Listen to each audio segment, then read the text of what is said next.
Hello everyone, Forest Focus as Nottingham Forest head to Braga looking to secure a place in the top 8 of the Europa League. Can they do it? How bothered about the game are we? And how much of a shame is it if we aren't that bothered? We'll discuss all that and the latest transfer news in the company of, first of all, Emily Williamson. Emily, afternoon, how are you? Good afternoon. Firstly, apologies for being late. It's my fault, Matt. It's not your fault. I know you get a lot of flack for this, so really sorry, everybody. Better late than No, never, hey? no, it's fine. We do have a rep for being late starting, so as Dean says. So no, all good, all good. Mikey Clarke, how are you? Yeah, really good. Thank you. Looking forward to Braga. Going should be really good day, and just a nice break from the intense league campaign, I think. Yes, we'll talk about you guys going and how that makes you feel about the game. Just in general, Emily, kick us off when it comes to the match. How are you feeling about it? I feel really good about it, actually. Obviously, the pressure is different because it's not about Premier League survival, it's about progression in the Europa League. We're in a really good position if we get something out of our last two games of qualifying automatically to the next stage of the Europa League. So it's not a must win, it's not a must get a result. It'd be great if we could get a result in Braga. But as you briefly mentioned, because I'm going, I just feel like the match is a part of hopefully what will be an incredible away experience. But in terms of what we get out of it, we'll go into this in more detail, but I think if Forest set up the right way, if they go in with the right attitude, work rate, all those things that we talk about all the time, there is no reason why we can't come away with 3 precious points in the Europa League, which kind of takes the pressure off the Forest game, which is the final group game, isn't it? But yeah, feeling really good about it. It's nice to go into a game where you're not biting your nails and you're nervous and you're thinking, oh, geez, what are we going to get today? Because actually, it's not the same pressure as it is Premier League survival. Thank you very much, Steph Wilkinson, for signing up for membership. Very good of you. And thanks to all the other members of the podcast and patrons. Thanks to those guys. How are you feeling about it, Mikey? The question of how bothered we are. I can see comment here, we're not played in Forest for 30 years. I might be dead by then, a slightly morbid version of it. Other people saying they're really bothered about it. The reason I feel less bothered is because, to me, the Premier League is paramount. How do you feel about it? Yeah, I am bothered about it. I think we're quite nicely positioned in the league as well. So we're on, 11 points. So a good result here gives us a fighting chance on that last game of qualifying automatically and not having those extra 2 games. So we're in a good, and even if we lose, then I think we're still going to get in the playoffs bit, aren't we? So I am bothered about it. It's a great opportunity for us. The guy's right. We haven't been in Europe for God knows how long, and I probably will be dead by the time I'm in Europe for the next time. So it could be my personal one and only chance of seeing him in Europe. I never thought I'd have that opportunity, and I know a lot of people feel that way. So I'm bothered about it. They worked so hard last season to get this opportunity. So we're nicely positioned in the table after a couple of good results. Let's go there and see what we can do, and it might set us up really nicely, like I say, for that last game. And it is a deep breath and a nice break from what's been an intense and tough league campaign. So we should all enjoy it. We're out of both domestic cups, aren't we? So we can't even enjoy that. So let's enjoy the cup that we're still in. And I am bothered about it. And I want us to go there and put a strongish side out with a view for Sunday, obviously. I'm sure we'll talk about that. But let's go there and try and win and try and get through to the next round and not have to do that playoff. So yeah, I'm excited. I'm really excited. Yeah, our team selection will probably indicate how we view it relative to the Premier League. I think we've got 3 different teams that we've all submitted, so we'll get onto that shortly. Braga, Emily, they're 7th. Mikey said, we're 11th on 11 points from 6 games. Braga are only 2 points ahead of us in 7th. They're having an up and down season in the Portuguese league, so they're really targeting it as a game that they want to win.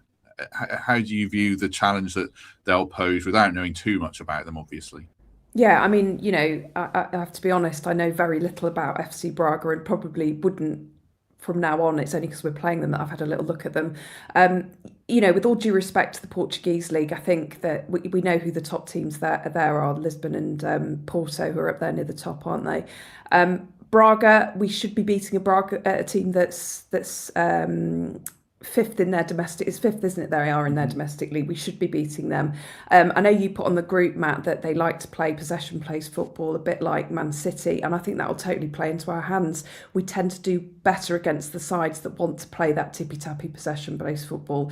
We didn't get the result we wanted when Man City came to the City ground, but we certainly gave them a fight, and a similar situation on Arsenal when we got the draw.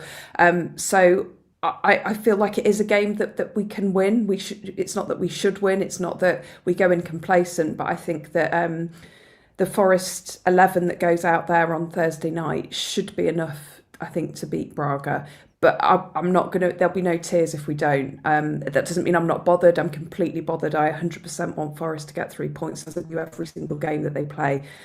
What I mean is, it's not sort of do or die on Thursday, really. But I'm confident that Forest will go in there and get something out of the game.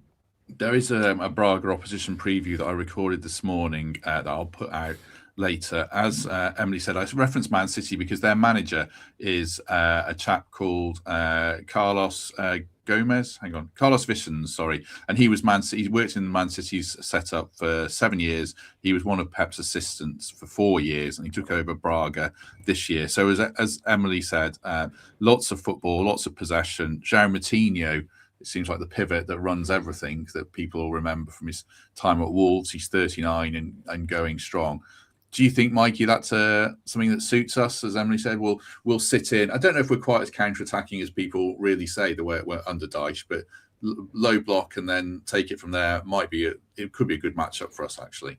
Yeah, more than happy with it. I think Emily's hit the nail on the head there. I think teams that try and dominate against us, historically, we tend to do rather well against. I think we tend to struggle on the flip side of it when we're expected to beat a team and break a team down, whether that's home or away. So I think it'd be a really, really intriguing game. A couple of different styles of play. João Moutinho, I'm glad you said he was 39. I was thinking, how old is he? He's been going for ever. So we know people can remember him, surely. So he's a nice, neat and tidy player. He'll be their pivot. I'm sure he'll try and dictate the play for them. We just got to do what we do well, which is keep our shape, break quickly when we can, be really ruthless as much as we can up front, because we will get chances. I'm sure they will too. And it's a really intriguing game. I was looking at the odds as well. Not that I'm a betting man, but I might put a bet on. And it's Forest are slight favourites, but there's not too much in it. So I'm expecting quite a tight game. Like I said, contrasting styles, which should make for a really good experience. So it's quite nice knowing that we're not just completely expected to win or roll a team over like we maybe were for Utrecht or Sturm Graz or anything like that. I think it might be a closer game. And they've got one or two players that I do recognise other than Moutinho as well. So we'll see how it plays out. I think the team that Dyche chooses will set the tone. Of course, that's always the case. But I think we've suffered in the past by going really, really strong. We've suffered in the next game. But then when we've rotated, Wrexham, for example, look what happens there. So the challenge for Dyche is, can he find that balance with playing a few players that would really benefit, but also keeping us as fresh as we possibly can for what's a really tough game coming up on Sunday. So that's what he gets paid for. So we'll see what he turns up with on Thursday. But yeah, it's going to be a really interesting game, and one that I'm really looking forward to. I think I targeted this one personally when the fixtures came out, because I knew I couldn't do Seville, and the ground looks amazingly crazy. So I'm really looking forward to doing it. And yeah, a couple of comments today saying in the chat saying, yeah, we're absolutely up for this. We want to win, and I'm no different. So let's go there and try and beat them. Yeah, I think so. It's great just for the people who are out there, Emily, because this is the first one you've gone to, isn't it? I think. The first European away game I've ever been to, and the first time I've seen Forest away. So I've been to European matches at home, obviously, but yeah, this is the first. A bit like Mikey, I targeted this one as Seville. I didn't react quick enough, so the flights were ridiculously expensive by the time I looked into them. So as soon as the fixtures came out, I booked a flight and an Airbnb, and then thought everything else will fit into place, which it has. So yeah, it's my first time, and I am so excited. I feel like a kid at Christmas at the moment, because just the prospect of being away abroad with Forest fans on a European tour, like people have said, we haven't had this for 30 years. We might not get it for another 30, unless, of course, we win the Europa League, and then we've got Champions League football next season. So I think you've just got to enjoy these moments. And you know, I've said this a couple of times already, but it just feels like a very pressure-free trip for us. The game might feel more pressured, but I'm just really going to enjoy it. I'm just going to enjoy every second of it. Just on the other dangerment for Braga, I had a quick look, and again, this is more on this on the opposition preview. It's really good, actually. The chap knows he's really good in terms of depth of knowledge. Rodrigo Salazar, who's Uruguayan, 9 goals in 21 games from midfield, plays as a sort of a number 10, and then Ricardo Horta is the other number 10. They play a 3-4-3. He's quite narrow, wing backs bomb on. Sounds really intricate, actually. He's 31-year-old former Portugal international. He's got 6 goals in 15 league games. So Salazar and Horta sound like they are the main danger men. Right, we'll get on to team selection, because that's probably the crux of the debate. Just after a quick word for the Trent Nav. The game, you can watch it. It's televised. So if you're not out there with Mikey and Emily and Temps and Greg, I think loads of people from the pod are going. But if you're not going, you can watch it at the Nav. Sainsbury's got all the build-up. If you get there before 7 p.m, you get a discounted pint of Madri, or a free pint of Madri, and then pie night, pizzas, traditional Portuguese fare to enjoy, and then you can watch it over the road as well. No need to book anything like that. Just turn up on the evening and enjoy the game there. Right, let's do team selection and have a chat around that, starting with Emily, your team. I shall read out and then you can talk us through it. Sells in goal: Aina, Milenkovic, Murillo, Williams. So full strength back 5. Douglas Luiz and Dominguez in midfield. Dan and Doy, Callum Hudson and Doy out wide. Morgan Gibbs-White in behind Igor Jesus. What's your thinking there?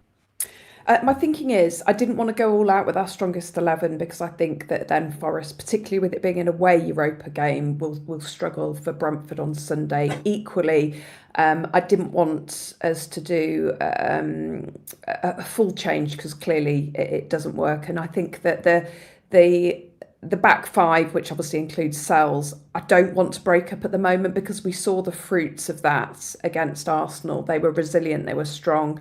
There was no getting past the back 4, and obviously Sells had a great game as well. So, you know, you could argue that maybe Murillo, Milenkovic and Williams deserve a rest because of the work rate they've put in this season. But Aina, as we know, is back in the squad in replace of Zinchenko. So for me, he's got to start, and I would stick with all those in defence. It becomes a bit more tricky then when you look at midfield and attacking options. Obviously, Jesus, we don't have anyone else that can really go up front, so he kind of picks himself. In the midfield, I feel like Sangare needs a rest because he's had AFCON, he's worked really hard, as brilliant as he is, but I feel like he could be a sub if we need him to come on. Someone said no Yates, Emily. Do you know what? I did toy with putting Ryan Yates in. I feel, again, he might be a really good sub option for us. I want Douglas Luiz to prove that he can make a difference in games, so that maybe there's more argument to hang on to him. Dominguez kind of speaks for himself. And Ndoye needs to get some confidence back, doesn't he? He's had a real tricky time at the moment, and it'll be a great game to play him. Someone mentioned earlier, can we not put Hutchinson back in? I think it was Tom Chambers. No, we can't make any changes until the next stage, as far as I'm aware. The only reason Olarena's allowed back in is because he was in the original squad but replaced by Zinchenko because of injury. So yeah, no Amari Hutchinson for tonight. But that's my team. I'm sure you'll have different opinions. Yeah, Emily's right. You can make 3 changes at the end of the group stage, and as Emily said, Zinchenko is an injury replacement, but for Olareina, who can now come back in, and he, I'm sure, will be in the squad. Whether he starts or not, we shall wait and see. On Dan and Doy, Emily, I think you're right. I thought he was quite bright playing up front when he came on. I suppose that's the only alternative, isn't it? No Tyro in the squad. Yeah. Did you think about Ndoye rest it and then rest Jesus? No, not as a starter, I don't think. Maybe they can have some sort of fluidity whereby Jesus can hang back slightly and he can move forward. Just ignore my dog, if you will. Someone dared walk past our house. I mean, how rude. So yeah, maybe they could have more of sort of fluid positioning where they can mix and match. But yeah, I thought Ndoye was really good against Arsenal for the sort of brief appearance that he was on. He's taken a lot of flack, and yes, he has been slightly out of form, but I think this would be a good game to get him back into the fold. Brucey asked, could we have an injury replacement for Wood if we sign Striker? I don't think, was Wood in the original 25? I'd have to check that out. I think you can only make one change as well for injuries. It's all quite complicated, but no, it's only Einer's going to be back in anyway. Right, let's go on to the next team. Mikey has got Sells in goal, Savona right back, Milenkovic, Murillo, Olaina left back, Douglas Luiz and Dominguez in midfield, Dylan Bakwa, Dan Ndoye, James McAtee in behind, Igor Jesus. So slightly different there, Mikey. What are you thinking? I realise this is a bit of a crazy team, but let me at least try and attempt to give you my thinking on this. So Savona did really well when he came in, and obviously he's just not going to play now. Olaina's back. However, Nico Williams is playing every minute for us, and we've not got the cup games. And I'm just worried that if he goes down, we might be in a bit of trouble. So we've got the option now with Ola, who is very, very comfortable at either fullback, to slot in there. And he's been registered, which suggests to me that he's going to feature in some point. Otherwise, why would they do it? So I'd like to see Savona back in, just basically just to give Williams a rest. But I'm very persuaded by Emily's argument of keeping that back 4-5 together, because it's the band, in it. We brought them back together and they did ever so well at the weekend. So I wouldn't be averse to Emily's back 5 at all. Although I think Savona might come in just to give Williams a rest. Midfield very similar, and then up front the dynamic players, the match winners, the ones that you can want us to get as a goal. My dad's going to kill me because I don't think he's a James McAtee fan, and I've obviously picked him in starting lineup. But whilst he's at the club, he's got to feature, and we spent a lot of money on him, and he's not going to get the domestic cups now. And if he's not going to play or feature in this game, when is he? So I understand the debate around him, but when I told you putting Gibbs White in or Callum in, as Emily has done, my mind just takes me back to that Bournemouth game after we tried to play such a strong team and we just got outran. And I know Bournemouth are really, really good at that. They're so high energy. But Brentford's home record is scary. It's really, really scary. They're very physical. They're very dominant. And if our energy levels aren't 100%, we're going to get beat. So as much as I would love to see them play the full strength team, because obviously I'm going to be there, I want to see the best players, I would be very, very tempted, if I was Sean Dyche, to give these guys another opportunity. Just because we've got another week or two of the transfer window, and if they don't do it this time, then maybe that makes a decision for them. So, yeah, I've gone Ndoye, Bakwa, McAtee, and obviously Jesus, because he's our only option up front. But I was torn, I'll be honest. I was very torn, but I'm just thinking Sunday. Chris Wood, Steve Sully in the chat, right, says Chris Wood scored that penalty against Midtjylland, so he was in the squad, so he can't be taken out until the end of the group phase, as we've discussed. Just on McAtee in particular, probably Douglas Luiz as well. Bakwa, I don't know why he wasn't in the squad at the weekend. Maybe he's injured, but Dyche pretty publicly chewed them out, Mikey, after that Wrexham game. Surely, if these players have got much about them and they get this chance, because they're in my team as well, they've got to respond. That's partly why they're in my team, because even if they want out and they want moves, then this is an opportunity for them to show something, isn't it? 100%, and that's exactly where my head's at as well. So they've had a chance to stew on the comments that were made the other week, and this is their first big proper opportunity since then, I think, to set the record straight and to prove why we did spend a lot of money. You look at that three behind that one, Ndoye, McAtee, Bakwa, there's about 100 quid's worth of talent there that we spent. So they're not a bit more than 100 quid. 100 million, sorry. Well, some people say 100 quid at times this season. Some people might think I'm right with my original thing. There's a lot of money is what I'm saying. So the money is now on the pitch and they've had a week or two to stew about it. So, go in and prove everybody wrong. Show why we did spend the money. And, Braga are a team that I think we can get at. And put yourself in the thinking of the manager for Sunday. You probably won't start that game, but there's clearly a reluctance from Dyche to use some of his subs. We saw it on Saturday. Some of those players were absolutely blowing, and he didn't do subs until near the end of the game. Dominguez could barely run, and he didn't come off until 1 minute to go. So, you have McAtee sat on the bench. Don't know where Bakwa was. Obviously, Dan and Doyle got his chance up front. So just a great opportunity for everybody involved, because we're going to need them. You know, it's a long, hard season. And if we've got any real ambition of going deep into this tournament, we can't just play the same team over and over again for both competitions, because they're going to be exhausted. So good opportunity, Matt. I'm with you. I would start these guys. However, I'm very conscious that the argument that a lot of people are putting in the chat is start with your strongest team and bring them on. I don't know the answer, but I think I would go this way just to give them another opportunity.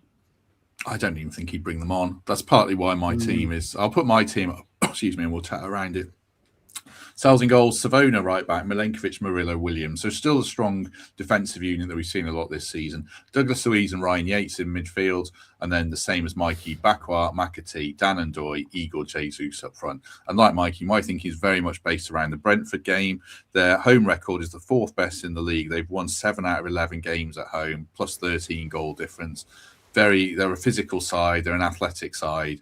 So if we go there and play our strongest team, an away trip followed by an away trip, I think we'd lose to Brentford. So that's partly my thinking. Also around the not trusting the bench as well. It's not like he'll put these lads on for 30 minutes in the Premier League and give guys like Elliot Anderson a rest. In the Premier League, he runs them into the ground. So that's why I'm thinking play these players, and then the same sort of stuff around challenging them to actually show up and see what they can do. And people in the chat or in the comments will probably say that team's rubbish, but it shouldn't be rubbish. We spent a lot of money on these players with a lot of faith in these players to come in and do something. And now this feels like an opportunity for them to do it, especially someone like Douglas Luiz, Emily, as well. If we're discussing this is a game where the opposition is going to have a lot of the ball, you're probably not going to be doing loads of running. And when we can get the ball, we're going to need to use it well. This should be a game for him, shouldn't it, to show what he can do? Yeah, and particularly with, I know you've not got Dominguez, but particularly if you had another ball player in Dominguez in the side as well. I think with Luiz, it's not that anyone's doubting his talent, because we know he's talented. In the short time that we see him on the pitch, he normally does something that you go, oh yeah, that's why he's a really good player. For me, it's just the longevity. He just doesn't appear to have any sort of longevity in a match, and he just totally tails off, which is hugely frustrating. McAtee, I was so excited when we signed McAtee. I thought, wow, we have got a real ball player here, a technical player. He could, be the next Morgan Gibbs-White. And I'm desperate for him to do well in a Forest shirt. And I toyed with putting him in my team instead of Morgan Gibbs-White. But from what I've seen so far, he's just disappointed me every single time. And I want him to prove me wrong. I want him to prove Sean Dyche wrong. I want him to have a great performance if he ends up playing on Thursday night. But he just doesn't fit in the current Forest team. And I just don't know why. Which is why I didn't pick him in my team. But you're absolutely right. If he's not going to be playing in a Europa game, he's not going to be brought on as sub against Brentford on Sunday. So it's just a really hard mix. I mean, I like both of your teams, but I just feel so uncomfortable not having the back four as it is. I think as long as we've got the first team back 4-5, then do what you like further up the pitch. But yeah, we'll see. I'd have Aina in my team if he played a couple more games. It's just, we play a really intense game against Arsenal. That's why he's not in mine, because of fitness. I'll put this comment up. Too many times this season they've not repaid the faith. We'll see if the Wrexham roasting has made a positive difference. I don't know. Are they distinct games, Mikey, Wrexham and Braga? They should be, because they're different challenges. And it shouldn't come down to player motivation, should it? I don't know.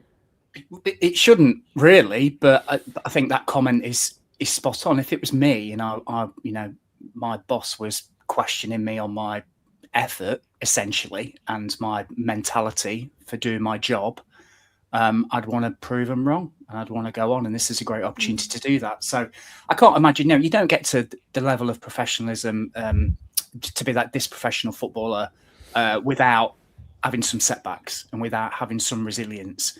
So I'm sure it's not the first time they've been told off, so to speak. It can't be, because you have to be absolutely dedicated to your craft and your cause. So I imagine they probably went home, licked their wounds, and want to be given this opportunity, which again plays into my thinking for starting them. Now, if they if the other comment is right and they turn up and stink the place out again, then you might have a different conversation around, have we got the right characters for the club? Is this something we want to do in the next week or two, transfer-wise? But, one bad performance doesn't make a player, and therefore one good performance doesn't either. But I'd want the opportunity to show what I can do. And I think this is if you look at all the fixtures we've got coming up, there are some massive games, and some of these players just aren't going to play in the current mindset, in the current headspace of a lot of us. And this is their opportunity, their big opportunity to show that they need to be priced into the manager's thinking for the league games. And if I was James McAtee or Bakwa or Dan and Doyle or Douglas Luiz or any of them, I'd be thinking, right, get me on that football pitch. Let me show everybody what I can do. And then I want to be part of this fight going forwards, be it in the league or trying to win this cup, which we could. Like, genuinely, we could actually win this cup. So I want to be part of that.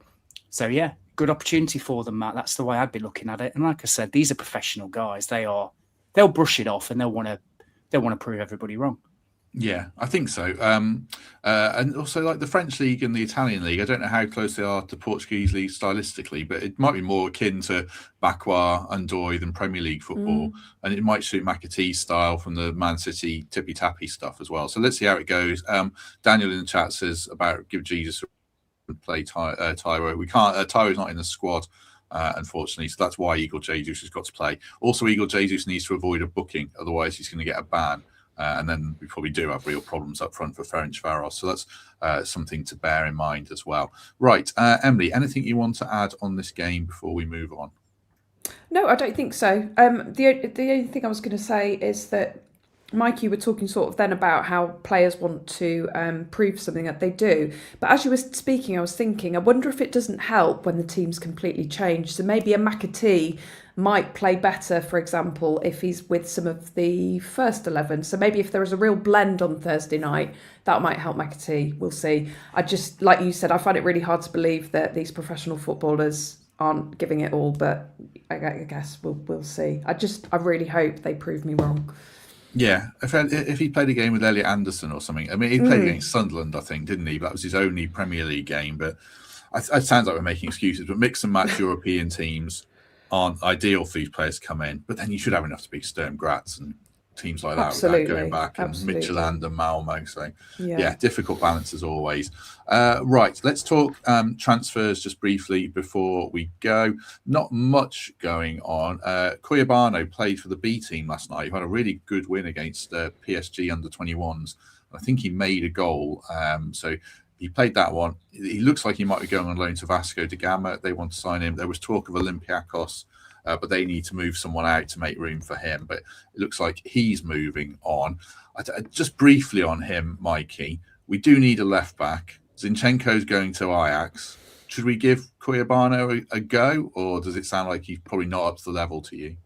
It's very difficult for me to say because I've only seen fleeting clips of him. However, the circumstance we find ourselves in the league suggests to me that it's very unlikely that somebody that's not played at the level we're looking at is going to get given a go in a league game. So what I'm trying to say is I think they'll move him on. It's basically my roundabout way.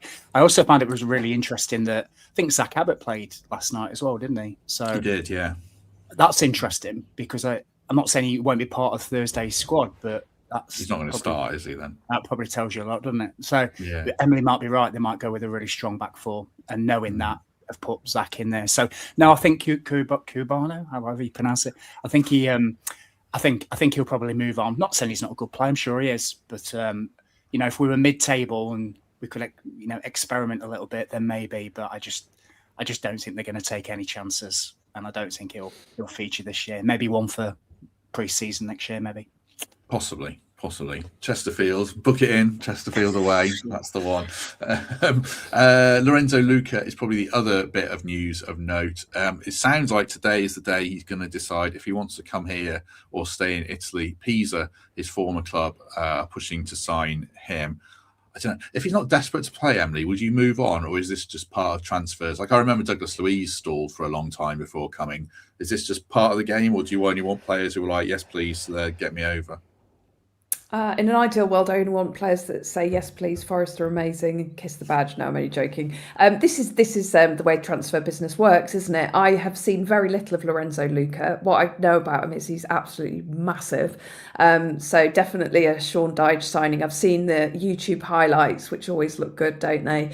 I have no huge opinions on him other than if he can get the ball in the back of the net, then we'll have him, because we've said this so many times, we desperately need a striker that can find the back of the net.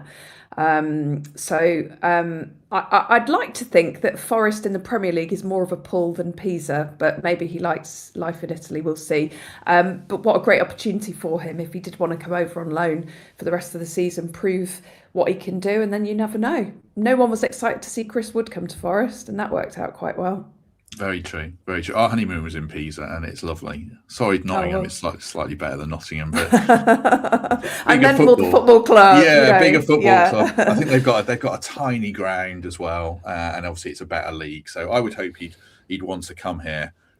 Just on the striker, Mikey, does the striker that comes in to you have to be better than Taiwo or better than Igor Jesus, or does it dictate? Is that dictated just by the market?